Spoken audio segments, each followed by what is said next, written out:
અમે આજે વાપી મહાનગરપાલિકા માટે જે અલગથી મેનિફેસ્ટો બહાર પાડ્યો છે તેમાં શિક્ષણ, સ્વાસ્થ્ય અને રોજગાર માટેની વાતો કરી છે.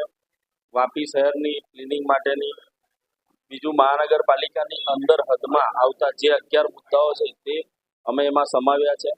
અને 2 દિવસ પછી જ્યારે એકવાર નામ જાહેર થાય પછી ઉમેદવારોને લઈ શહેરના કાર્યકરો, શહેર અધ્યક્ષશ્રીઓ આ મુદ્દાને વાપી શહેરની આમ જનતા સુધી ઘરે ઘરે પહોંચાડવાનું કામ કરશે અને આવનારી મહાનગરપાલિકાની ચૂંટણીમાં કોંગ્રેસ પક્ષનો મેયર બને અને એના પછી આ તમામ મુદ્દાઓ મૂળભૂત રીતે 100 દિવસના એક સ્લેબ બનાવવામાં આવશે અને આ તમામ વસ્તુઓની ચાલુ કરવામાં આવશે.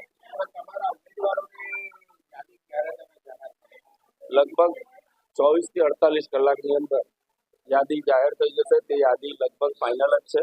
અમારા જિલ્લા પ્રમુખ અને શહેરના પ્રમુખ એની પર જે ડિસ્કસ કરી રહ્યા છે, થોડું ઘણું કંઈક બી હશે તે લગભગ કાલ સાંજ સુધીમાં જાહેર થશે.